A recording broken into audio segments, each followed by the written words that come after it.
Bienvenidos a Transformación Contributiva, Preguntas y Respuestas, un programa mediante el cual el Departamento de Hacienda orienta a la población sobre el proyecto de ley para transformar el sistema contributivo de Puerto Rico. En esta ocasión dedicaremos el espacio a los comerciantes y empresarios, sectores de vital importancia para el desarrollo económico de Puerto Rico. Para la orientación contamos con la presencia del secretario de Hacienda, el señor Juan Zaragoza, también del director ejecutivo de la Compañía de Comercio y Exportación, Francisco Chévere, y el economista Vicente Feliciano. Bienvenidos a los tres. El sector comercial y empresarial ha expresado sus dudas e inquietudes con respecto a la próxima transformación del sistema contributivo del país.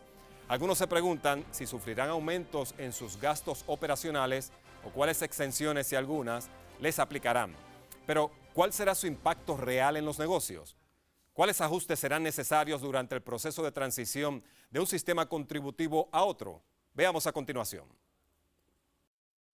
Al igual que en el caso de los individuos, los comercios y empresas en Puerto Rico experimentarán varios cambios en el sistema tributario que les rige. Estos incluyen reducción en las tasas corporativas de una tasa máxima del 39% a una tasa fija del 30%.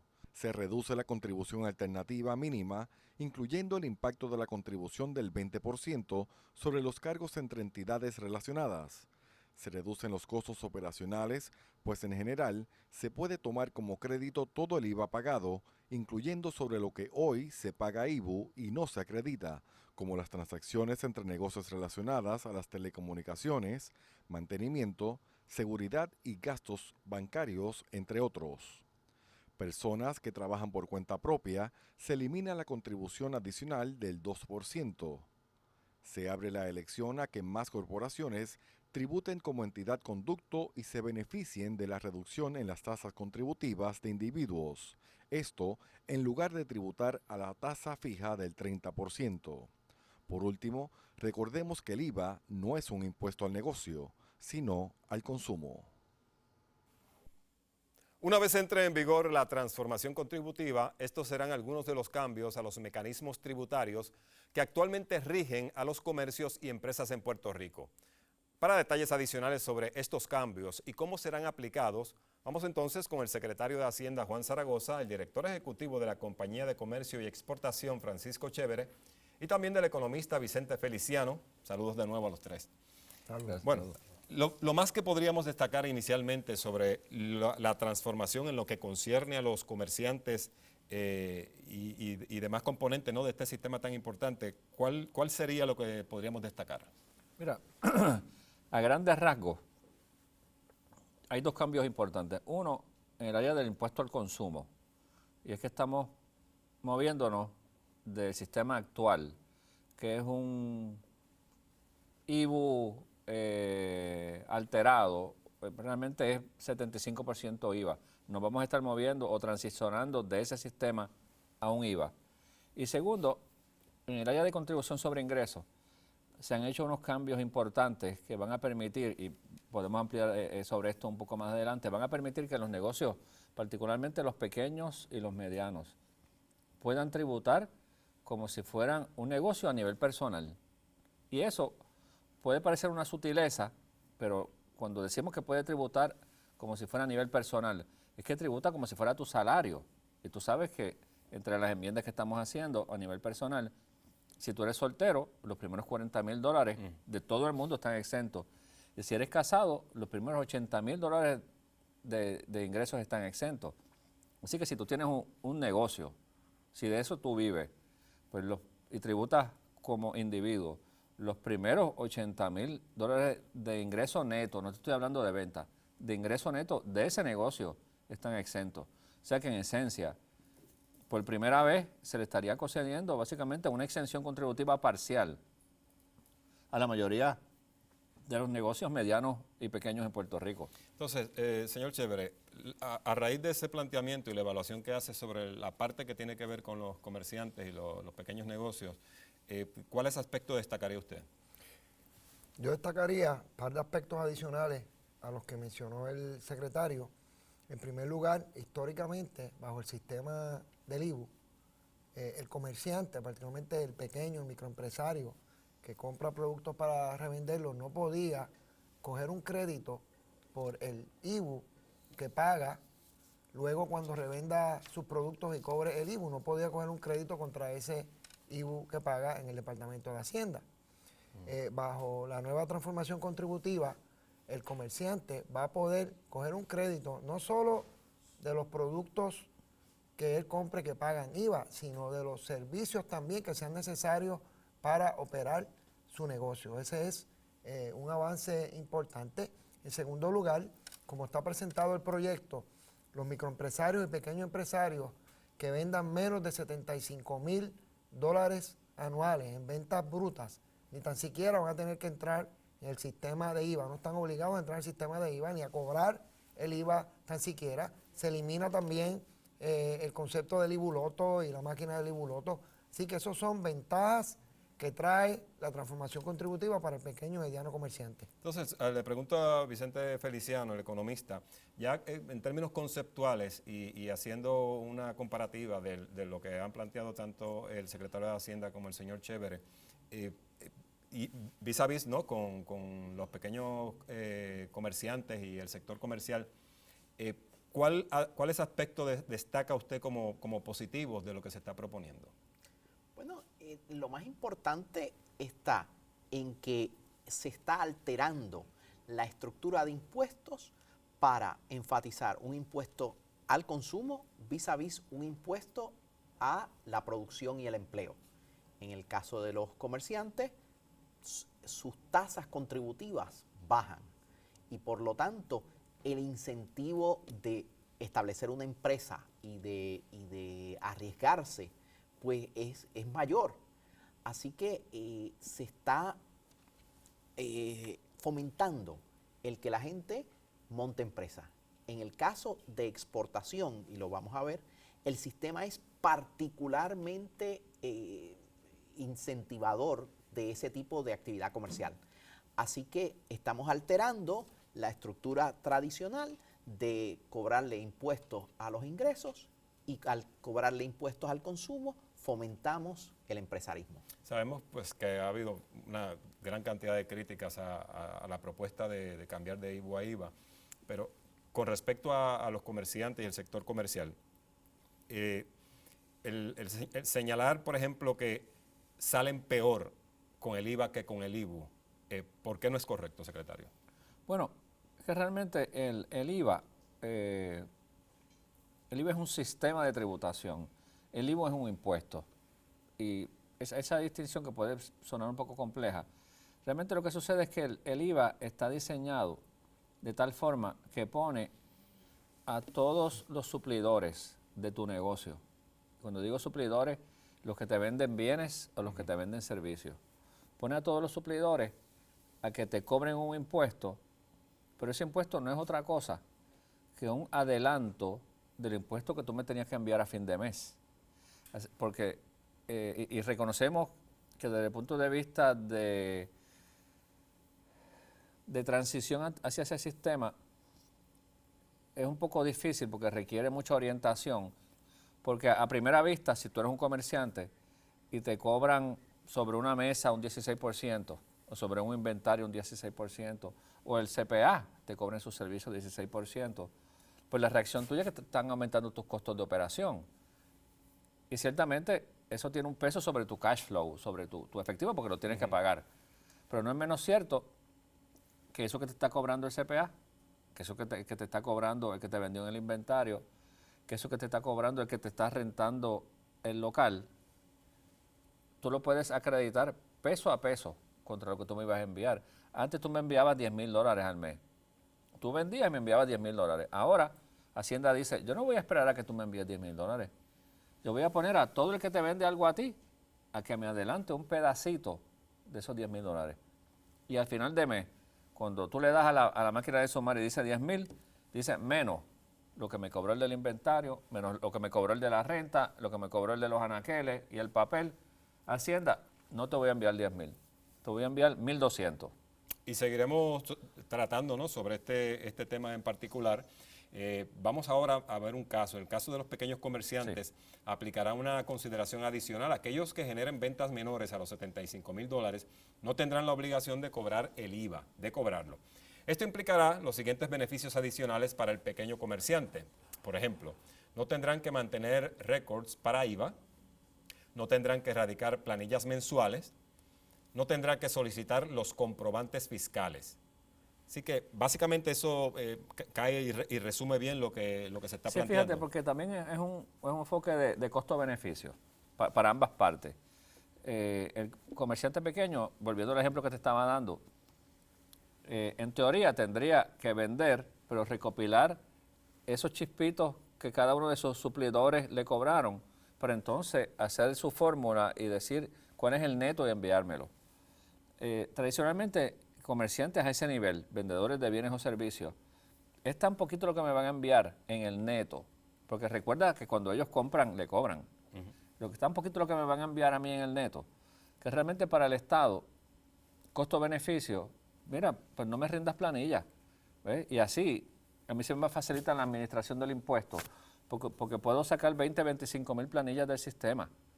Y entonces aprovecho, he matado 2 pájaros de un tiro, porque le facilito la contabilidad y le reduzco los costos de cumplimiento al pequeño comerciante. Le digo, tú ocúpate de comprar y de vender. Pero esa planilla mensual y ese proceso de los más y los menos, olvídate de él. Y ciertamente hace una diferencia. Y ahora mismo, ese umbral para los pequeños negocios está en 75,000. Pero te comento que se está evaluando para la posibilidad de subirlo un poco más. De eso hablaremos luego de la pausa. ¿Cuánto más va a subir? A ver quiénes caen, quiénes pueden beneficiarse de eso. Luego de la pausa tendremos más de la transformación contributiva, preguntas y respuestas. Pero antes, le recordamos que usted puede obtener más información sobre este tema a través de la dirección electrónica www.transformacionpr.com.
Continuamos con más de Transformación Contributiva, preguntas y respuestas, en compañía del secretario de Hacienda, Juan Zaragoza, del director ejecutivo de la Compañía de Comercio y Exportación, Francisco Chévere, y del economista Vicente Feliciano.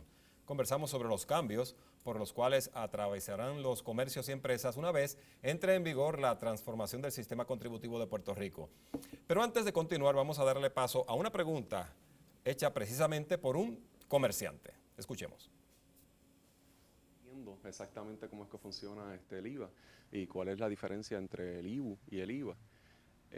Y aparte de todo, también las máquinas de Ibuloto, si las van a quitar, pues para mí es un poquito problemático, porque yo tengo una barra y en las barras pues es un poco difícil bregar con esas máquinas. Y pues tenemos la duda en cuanto a eso, muchos comerciantes, amigos también, pues tenemos esa duda. Bueno, y la respuesta en esta ocasión la va a ofrecer el señor Chévere. Pues mira, en términos de la pregunta que plantea el comerciante que tiene una barra, la máquina de Ibuloto, como dijo el secretario, se elimina.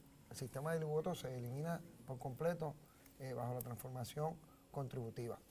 ¿Qué otras herramientas va a necesitar el comerciante? Va a depender del volumen de negocio, porque como dijo el secretario, si es un comercio que tiene un volumen de negocio como está presentado en el proyecto de $75,000 en venta o menos, ese número pudiera subir con las discusiones de las enmiendas que se está dando entre el Ejecutivo y el Legislativo. Pero como está el proyecto, si es menos de $75,000, no va a tener que incurrir en ningún tipo de de costos sustanciales, además de que se elimina la máquina del Ibuloto. Y esto va a ser particularmente beneficioso para microempresarios que están en los municipios, en los centros urbanos de la isla, aquellos que venden alimentos, comida, el del carrito de hot dog o el de la panadería del pueblo, que de hecho los productos y los insumos que compran para ellos revender en su negocio tampoco van a pagar IVA la mayor parte de eso. Y eso también va a beneficiar al ciudadano de los municipios y de los centros urbanos, que no va a tener que pagar IVA en esos micronegocios. Así que en realidad ya en negocios que tengan ya un nivel de volumen más alto, pues van a tener que tener unas herramientas de cada registradora que estén susceptibles a poder entrar en el sistema de IVA. Pero Feliciano. esas herramientas son las que tienen empresarios alrededor del mundo. Es decir, el IVA lo tienen desde República Dominicana hasta Bangladesh y los empresarios de todos estos países lo manejan.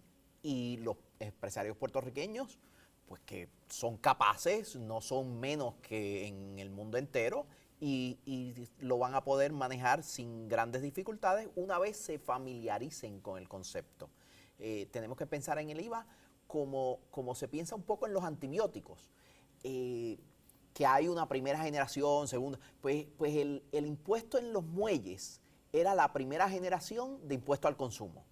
Luego el impuesto a las ventas en los puntos de venta era la segunda generación. Y el impuesto al valor agregado es la tercera generación de lo que en esencia es lo mismo, un impuesto al consumo.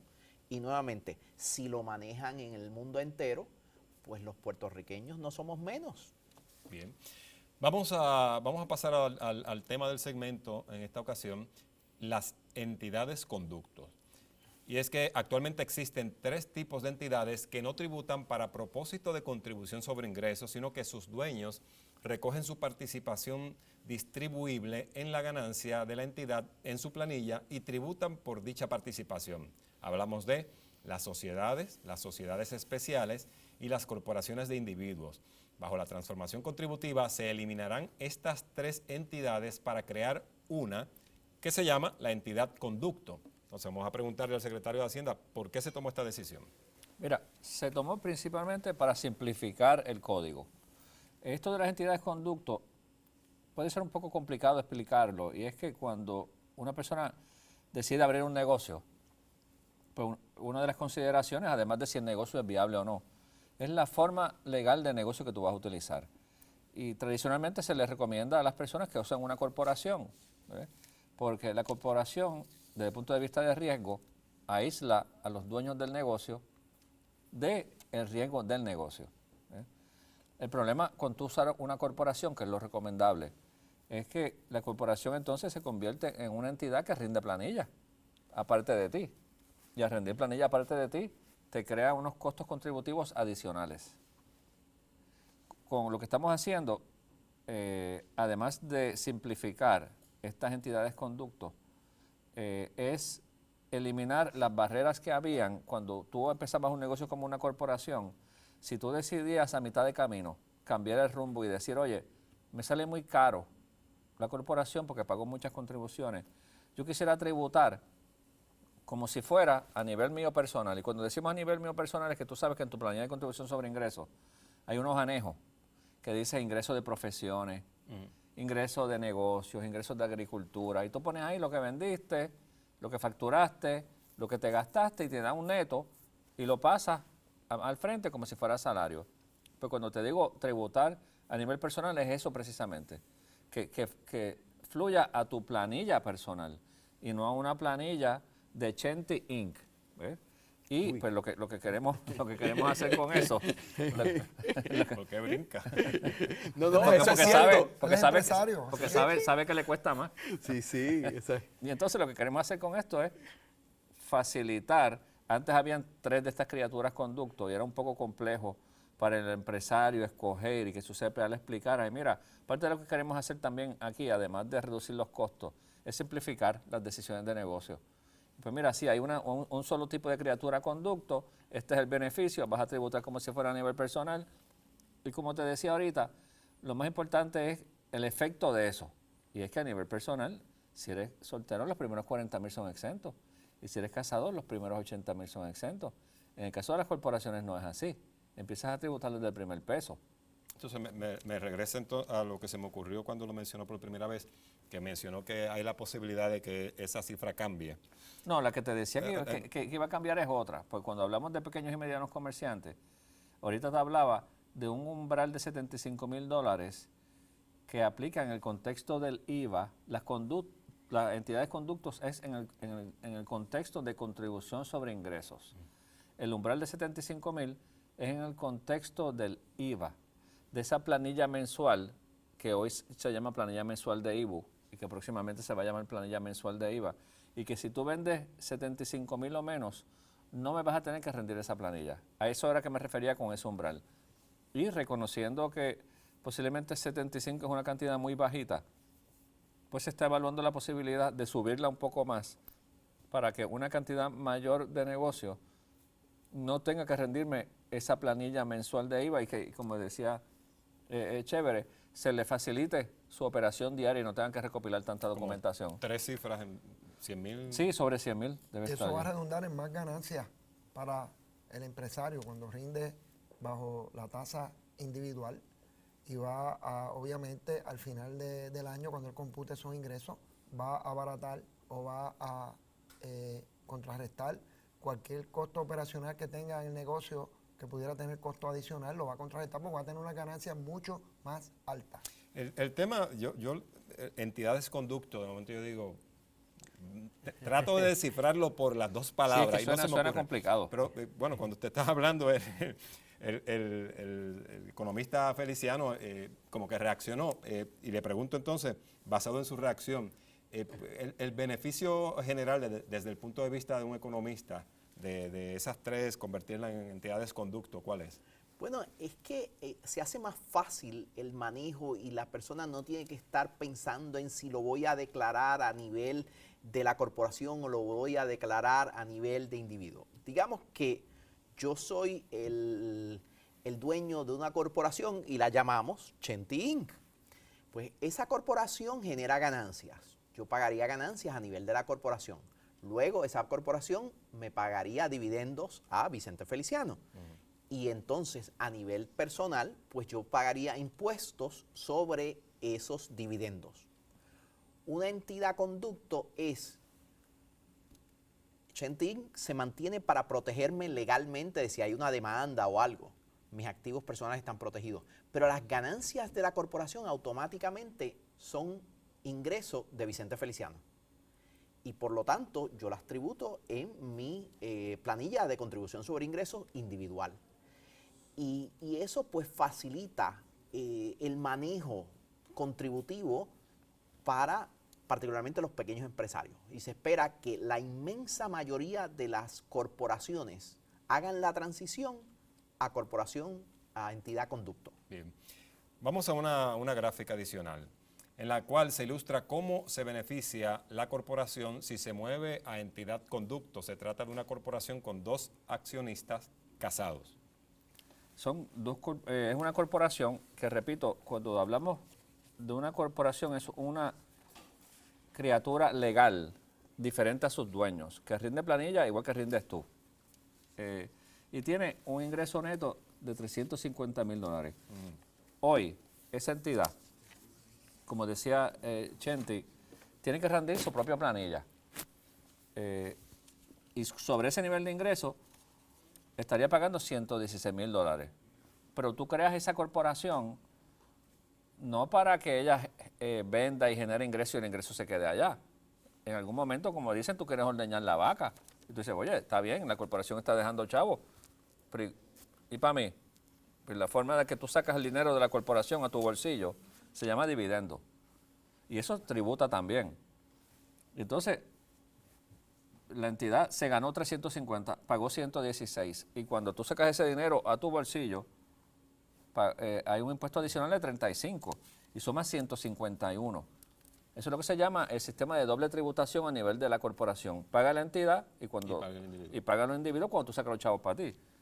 En cambio, cuando cogemos ese mismo escenario y lo ponemos a tributar bajo el sistema actual de corporación, ahora mismo nosotros bajamos la tasa corporativa dramáticamente y la contribución bajaría a 117.500, pero eso es si la persona decide no elegir entidad conducto y seguir tributando como corporación bajo el sistema actual. Aún así, recibe un ahorro. Donde se ve el ahorro dramáticamente es si tú eliges tributar como entidad conducto. Porque si tú eliges tributar como entidad conducto, estarías pagando solamente 33.500 pesos versus los 151.313 dólares que hablábamos más arriba. Entonces, el comerciante, ¿no? Los integrantes de la corporación, será cuestión de evaluar con su contable, con sus asesores, pues cuál es la opción mejor que podrían tomar en este caso si permanecen como corporación, pero según la expresión de Vicente es como que muy obvio que... Sí, sí, Bueno, aquí en el ejemplo que tenemos es o pago 117.000 o pago 33.000. Así que después de una ponderación detenida de muchas horas y mucho análisis, pues suena que es más atractivo la entidad conducto.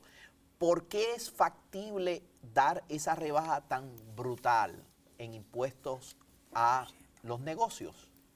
Porque el Estado va a poderse financiar del impuesto al consumo.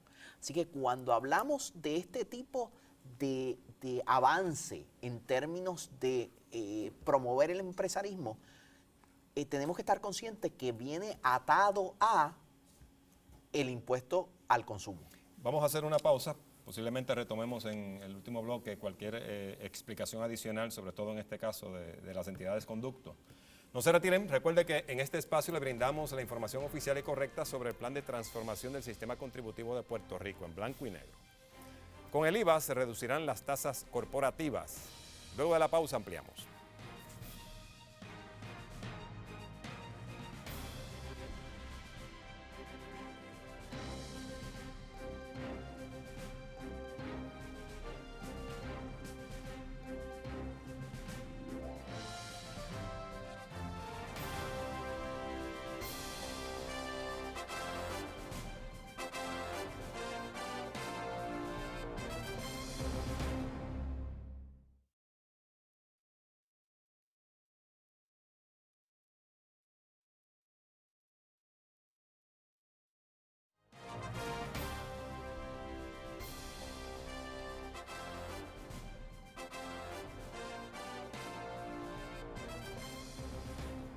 Regresamos a Transformación Contributiva, preguntas y respuestas. Estoy con el secretario de Hacienda, Juan Zaragoza, Francisco Chévere, de Exportación y Comercio, y con el economista Vicente Feliciano. Antes de entrar al tema, quiero permitirle, ¿no?, al secretario de Hacienda que haga una aclaración con respecto más a un término que a números. Cuando hablábamos sobre la entidad conducto, que dimos un ejemplo de una corporación con dos accionistas casados. Sí, es que quería aclarar que son realmente dos parejas. Exacto. No es que sea una pareja. Y que estén casados los dos. Y que estén casados los dos, es que son dos parejas. Y entonces esos $350.000 de ingresos, obviamente se reparten entre esas dos parejas en partes iguales, $175.000 cada uno. Y ese número de 33.500 que hablábamos era la suma de lo que va a pagar cada una de las parejas, porque te enfatizaba al principio del programa que recordemos que las nuevas tasas contributivas individuales, si eres casado, los primeros $80.000 son exentos. Y por eso es que entonces da una cantidad tan bajita, $33.500 versus lo que tributaría como corporación en el sistema que está vigente hoy, que serían $151.000. O sea, una reducción dramática que amarra con lo que decía Chévere, de que no podemos olvidar que las contribuciones son otro costo de operación. Sí, pues tienes que un contable es igual hacer que dos planillas por el mismo Y precio. yo, si estoy en el lugar de esas parejas, no lo pensaría ni 10 minutos. Ni 10 minutos para utilizar la corporación conducto. El Departamento de Hacienda reconoce que existen dudas con respecto a los efectos de estos cambios o de este cambio sobre los contribuyentes y también en el país en general. Y en el reconocimiento de esta realidad ha creado un espacio en este programa para escuchar las preguntas de los ciudadanos, que en esta ocasión lo hemos reservado para dar paso a preguntas de los comerciantes, preguntas como la que escucharemos a continuación. ¿Cómo va a ser el proceso del IVA? Yo, por ejemplo, trabajo para la industria del acarreo de mercancía. Si nosotros tenemos que cobrar ese IVA desde el principio, ¿cuál va a ser el proceso? Si tenemos que cobrar por el servicio, que me parece que hay que cobrar por el servicio, si tenemos que cobrar por el servicio, que ahora mismo el servicio de compañía a compañía no se cobra. Esas son interrogantes que me vienen a mí. Bueno, y básicamente hablamos de transportistas, camioneros, que aplicarían este caso. ¿Cuál sería la respuesta de ustedes? Pues mira, te decía al principio que la base del IVA es poner a todas las entidades que le proveen, que le venden un bien, un servicio a ese negocio, que le cobren un poquito de lo que esa entidad iba a tener que pagarle a Hacienda a fin de mes. El negocio de transportista es uno de tantos servicios que se dan a los negocios en Puerto Rico y como regla general, al dar ese servicio tendría que cobrarles el 16%.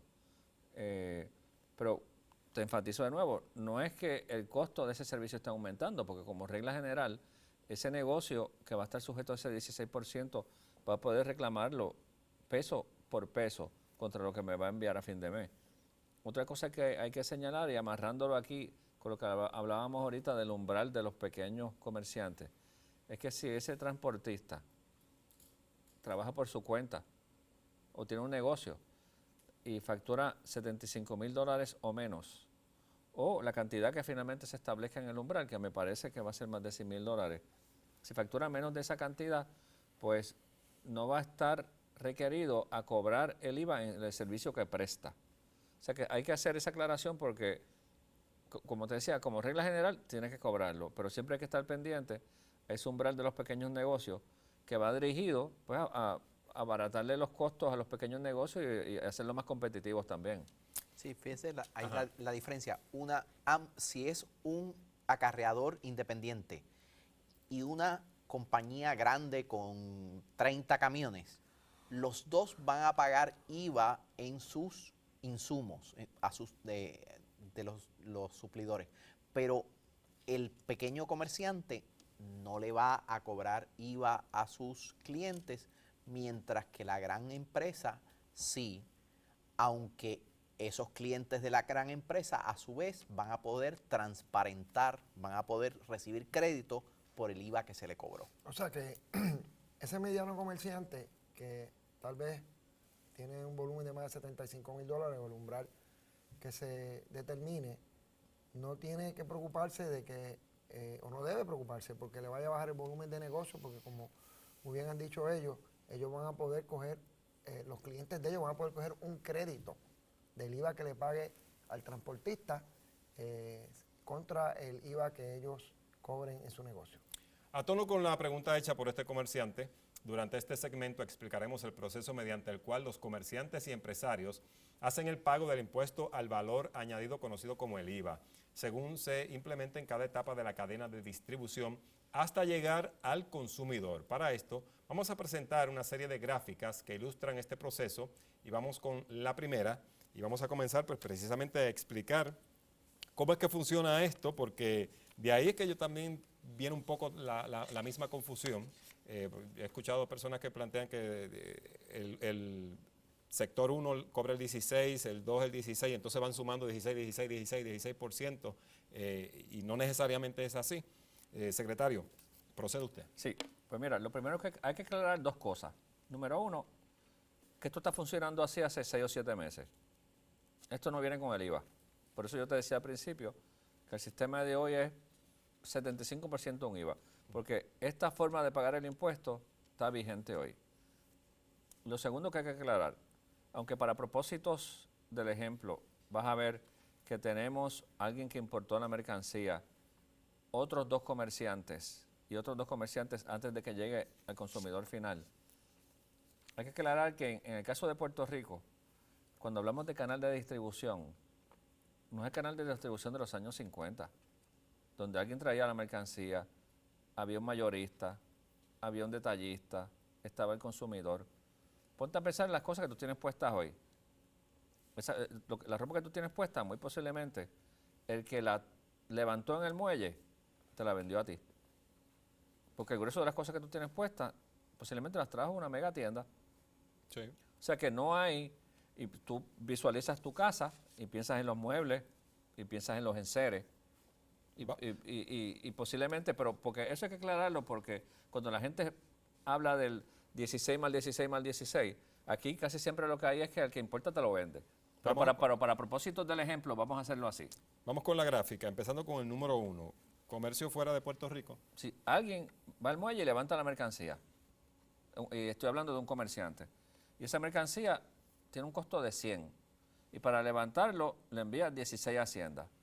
Pero esa mercancía, él la trae para revenderla, ¿verdad? Pero ese primer paso es el levante y almacenamiento en su almacén. Y ahí, de nuevo, le costó 100, el impuesto son 16, me envió 16 a mí, paso número 1. En el paso número 2 sería que el mayorista importador le vende, en este caso estamos hablando, el ejemplo de de microondas, vende a la tienda por $150 más el 16% de IVA. Exacto, porque ese que lo importó se vira y se lo vende a Chévere. Lo compró a 100, pero se lo vende a 150, más el 16. Pues el 16% de 150 son 24, para un total de 174.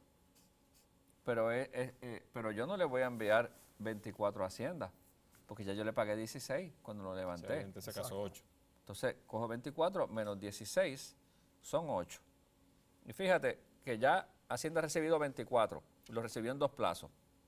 16 en el momento que levanté y 8 en el momento que le vendí a Frankie. Se supone que, por ejemplo, en este caso se cerciore quien recibe la mercancía en este caso, que el vendedor haya pagado el 16%. Bueno, realmente no hay forma que tú te puedas cerciorar. No hay forma. Porque yo no puedo limitar el crédito, y tal vez en ese primer paso no se ve claro, porque yo fui el que levanté y yo mismo fui el que le vendí a Frankie. En el próximo paso, cuando Frankie le vende a Chenti, es que se trae el planteamiento tuyo. Y es que si Frankie va a poder reclamar como crédito lo que él me pagó a mí sin saber si yo lo envié a Hacienda. Y el sistema como funciona internacionalmente es que sí él lo va a poder reclamar como crédito. Porque no es justo que Chenti, que cumplió con la ley, porque yo le cobré a Chenti, yo le cobré a Chévere. Chévere me pagó a mí. Chévere cumplió con la ley. Yo no puedo decirle, Chévere, yo no te voy a dar de crédito porque tú cumpliste con la ley, pero a quien tú le compraste no cumplió con la ley. Y en el caso, por ejemplo, cuando pasamos del Al De hecho, tercer paso. él me tiene que dar un a la tienda. recibo, un comprobante fiscal a mí, Exactamente. Yo le doy un recibo que evidencia que él me pagó eso. para yo reclamarle Y eso es suficiente para que él reclame un crédito. el crédito por el IVA. Entonces, Chévere le vende a Chenti, que es el tercer paso de la gráfica. Acuérdate que yo lo compré a 100, se lo vendí en 150 a él, y él lo vende a 200. Bien caro ese microondas. Ahí está todo el mundo guisando. 200 al 16 son 32. Pero él había pagado 24. ¿Ves? Él no le va a enviar a Hacienda 32.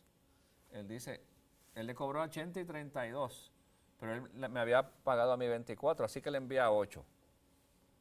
Y al final, tú dices, oye, en este microondas se pagaron 32 de IVA, pero se pagaron en 3 plazos. ¿Ves? O sea, yo pagué 16 al principio, 16, 8 y 8, exactamente.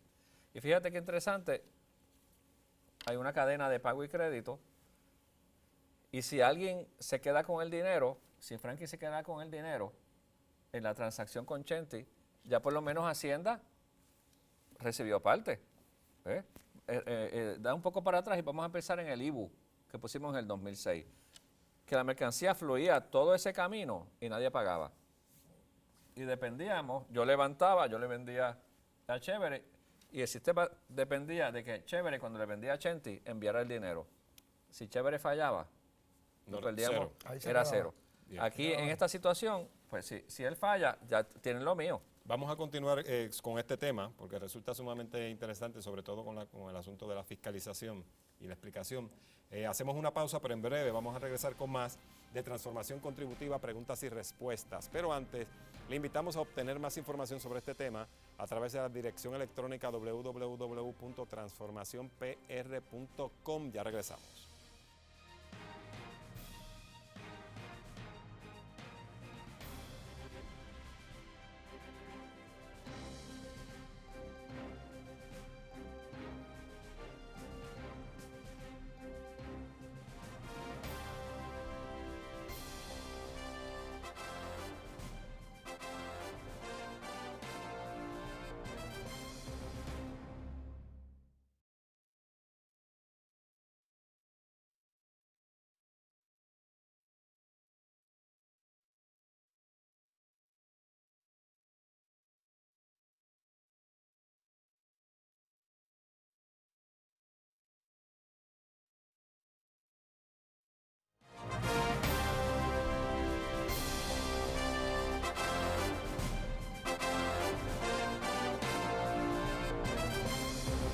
De regreso a Transformación Contributiva, preguntas y respuestas. Vicente Feliciano, economista, Francisco Chévere, de Exportación y Comercio, el secretario de Hacienda, Juan Zaragoza. Y estamos explicando el proceso de vender artículos, ¿no?, de la cadena de distribución y venta de artículos. Y nos habíamos quedado de la tienda al consumidor, secretario. Sí, pues en ese último paso, entonces Chévere le vendía a Chenti por 200, 200 por 16 son 32. Un microondas, que es el ejemplo. Exactamente. Pero como él había pagado 24, pues solamente envía 8. Y ahí estábamos diciendo que al final de cuentas se pagaron 32, pero se pagaron a plazo, 16, 8 y 8. Y si te fijas también, todos los que estábamos en la cadena, que somos yo y Chévere, recobramos 100% lo que pagamos. Y ahí tú te das cuenta que el IVA es un mecanismo donde al final el objetivo es que Chenti, que es el consumidor al final, pague 32. Porque para mí fue transparente. Porque yo todo lo que pagué lo reclamé como crédito. Y Chévere, todo lo que pagó lo reclamó como crédito. Es un poco como la retención patronal. Tú trabajas, te sacan una cantidad y tú dices, me redujeron el salario. Realmente no. Lo que está haciendo el patrono es adelantándole a Hacienda Lo que uno va a tener que lo que tú vas a tener que pagar en abril 15. Y eso es básicamente lo que hace cada proveedor. Bien. Por eso usamos esta terminología de que el comerciante, como regla general en el IVA, transparenta. Porque en la medida que tú reclamas un crédito peso a peso, para ti es transparente. Bien. Seguimos. De otro lado, para efectos del pago del IVA a Hacienda existen 3 tipos de negocios o comercios. Estos son, primero, el que transparenta, como dijo el secretario, o reclama todo lo pagado en sus compras y otros insumos. El segundo, que es el que vende un bien o servicio sujeto a una tasa de 0% y no tiene contra qué reclamar y solicita reintegro por IVA pagado en sus insumos. Y el tercero, el que vende exento y tiene que absorber el IVA proporcional a sus ventas exentas. Vamos para clarificar estos conceptos con el secretario Juan Zaragoza y el director ejecutivo de la Compañía de Comercio y Exportación, Francisco Chévere. A ver, ¿cómo explicamos esto en 6 minutos? Lo ideal sería usar un ejemplo. Y como te decía, el objetivo general del IVA, el IVA es un mecanismo, el cual pone a los comerciantes que están en el camino a adelantar el impuesto que finalmente va a recaer, por ejemplo, en Chenti, que es el consumidor final. Y hay 3, en el mundo del IVA, hay 3 tipos de comerciantes. El más común, y va a ser el más común en Puerto Rico aquí, porque ese es el caso de los restaurantes, de las tiendas de zapatos, de las tiendas de ropa, de las tiendas de vela. O sea, la regla general va a ser este personaje que está aquí. Y si me permite, vamos al ejemplo. En el ejemplo, tenemos este comerciante que es una tienda de ropa. Esta tienda de ropa, pues, compra durante el mes diferentes cosas. Y en esta tablita estamos haciendo una comparación de cómo funciona el sistema hoy, que es la columna que dice IBU, y cómo va a funcionar en enero 1 cuando esté el sistema de IBU en pie. Esa entidad hoy compra inventario y alguien le cobra $700. Pero compra también materiales, caja, papel, y tiene el servicio de teléfono. Eso también está sujeto al IBOI. Y le paga a alguien por el mantenimiento. Y esa entidad hoy, durante el mes, paga $807, que fueron lo que le retuvo cada uno de esos proveedores. Y cuando se acaba el mes, él va vendiendo durante el mes y le da la tecla de total. Pues mira, tengo que enviar a Hacienda 1.260. Hoy, Hacienda le permite un crédito solamente por lo que pagó en el inventario. Por eso tú ves que en la columna de arriba, aunque suma 807, solamente se le puede conceder como crédito 700, que fue lo que pagó en las compras de inventario. Y él le envía a Hacienda un neto de 560. ¿Y qué hace con el IBU que pagó en los materiales de 75, en el teléfono de 14 y en el mantenimiento de 18? Tiene que absorberlo. Para él son un costo adicional esa operación. Pero vamos a contrastarlo cuando llegue el IVA. En el caso del IVA, el comprainventario va a ser una tasa más alta. Vamos a decir que entonces pagó 1.600, sigue comprando materiales, sigue pagando la factura del teléfono, sigue pagando mantenimiento. Y hay otros servicios que bajo el sistema de hoy no pagan IBU, que bajo el IVA van a pagar. Servicios profesionales, renta. Y ese comerciante durante el mes le sacaron 2.164. Y enfatizo, esos son 2.164 que él le pagó a sus suplidores y esos suplidores lo mandaron para Hacienda como adelanto.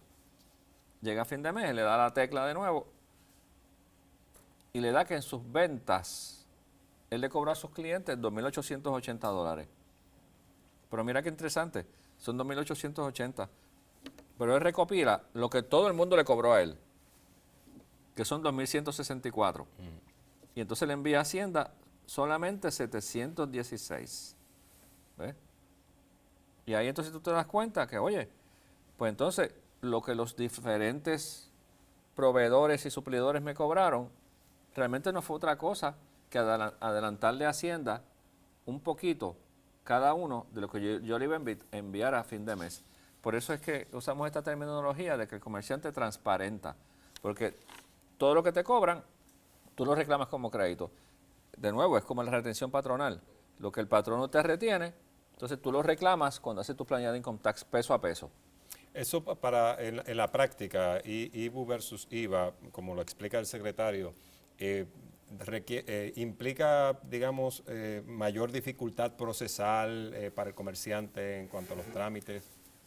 No, no necesariamente implica mayor dificultad procesal porque es un ejercicio matemático que tiene que hacer el comerciante. Obviamente, el comerciante va a recibir un recibo, un comprobante fiscal de todos los productos por el cual él tuvo que pagar IVA, bien, que revende el negocio, o los servicios, como el ejemplo establece, teléfono, mantenimiento, etcétera, y inclusive la renta, que la gente está hablando mucho de que si la renta se va a encarecer, que tengo que pagar el 16% más, va a poder recobrar el crédito de la renta, en este ejemplo específico, que es el comerciante que compra y revende. Hacemos una pausa y regresamos, pero antes les recordamos que para más información sobre este tema, solo tiene que acceder a la página www.transformacionpr.com. No se retire porque regresamos con la parte final.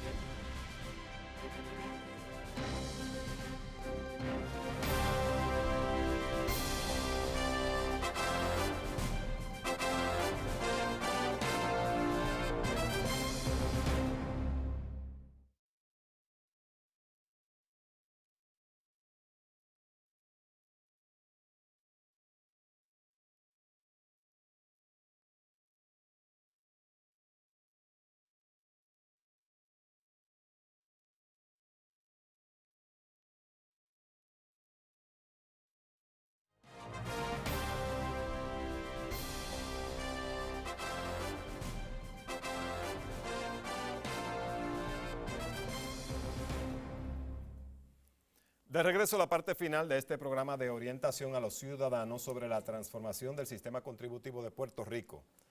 Estamos aquí con el secretario de Hacienda, Juan Zaragoza, Francisco Chévere, de Exportación y Comercio, y Vicente Feliciano, economista. Entonces teníamos dos ejemplos que se quedaron y que someramente el secretario va a explicar a continuación. Sí, como te decía, hay tres tipos de comercios típicos. El que transparenta.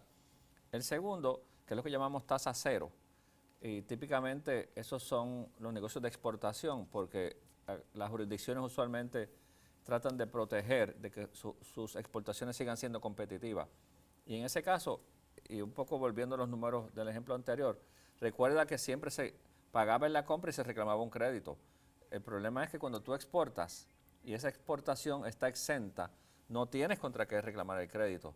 Pero en ese tipo de casos, siempre se le reintegra esa cantidad de dinero al comerciante para evitar que se convierta en un costo para él. El tercer caso es el caso donde ese negocio le vende a alguien exento, por ejemplo, como el gobierno. Y en ese caso, tradicionalmente, no se le concede tasa cero y, pues, en la medida que el comerciante no tenga contra qué reclamar el crédito, tiene que absorberlo como costo adicional. Sin embargo, debo entender que para efectos de exportar viene resultando como que digamos, un impulso. Es un incentivo. estímulo bien grande. Esta transformación contributiva reconoce que la exportación es una herramienta de desarrollo económico bien importante. Yo lo he dicho desde que comencé en comercio y exportación, que Puerto Rico tiene que insertarse de forma efectiva en la economía global para poder tener un desarrollo económico sostenido, y la transformación contributiva reconoce eso. Bueno, creo que nos quedan aproximadamente 3 minutos y le pregunto a Feliciano, el economista, evaluando, ¿no?, lo de los 3 tipos de negocios y lo que se propone con el nuevo sistema de transformación contributiva, ¿qué le llama la atención que podría destacar como positivo en cuanto a estos 3 ejemplos? No, al final del día, es el propósito de este movimiento contributivo, es que quien paga es el consumidor y el consumidor residente. Por eso es que no se le cobra a los exportadores, porque no queremos que pague el IVA, qué sé yo, si la exportación es a la Florida, pues un residente de Florida. El IVA lo pagan los residentes de la isla. Del mismo modo, pues el asunto de las exenciones se ve reflejado en los problemas que tenemos con aquellos que no transparentan. En la medida en que un servicio es exento, pues sus clientes no pagan y por lo tanto tenemos estos problemas de que no tienen contra qué reclamar el crédito. Así que, pero en términos generales vemos un sistema que es coherente, que fomenta la producción y el empresarismo, y que depende del consumo para financiar las necesidades del Estado. Y sabemos que hay muchas conversaciones entre el Ejecutivo y el Legislativo y que va a haber cambios. Usted más o menos plantea que posiblemente lo del $75,000 puede que suba. Usted dice más de 100,000. ¿Podríamos adelantar si es 110, 120? Podría estar por ahí, suena bien ese numerito. Pero en términos generales... Hay negociaciones entre la Cámara y... Sí, en términos generales, oye, nosotros estamos convencidos de que estamos haciendo lo correcto y estamos en conversación continua con la Cámara y el Senado. Y los próximos 7 o 8 días van a ser críticos en el proceso, pero estamos convencidos que este proyecto va a echar para adelante y que lo vamos a poder aprobar en las próximas semanas. Bueno, muchas gracias a los 3, tanto a Vicente Feliciano, economista, como a Francisco Chévere, de la compañía de exportación y Comercio y exportación. Comercio y Exportación, y al secretario de Hacienda, Juan Zaragoza, por estar con nosotros en este programa de transformación contributiva, preguntas y respuestas. Esperamos haber aclarado algunas de sus dudas. La próxima semana continuaremos respondiendo las interrogantes a través de las preguntas que hacen los contribuyentes. Mientras tanto, si usted tiene alguna duda, recuerde que puede acceder en la página en internet www.transformacionpr.com. Ahí encontrará información sobre el proyecto de ley para transformar el sistema contributivo de la isla. Además, recuerde que puede hacer sus propios cálculos en sacatusnúmeros.com, www.sacatusnúmeros.com, En tanto, nosotros nos despedimos y será hasta la próxima semana.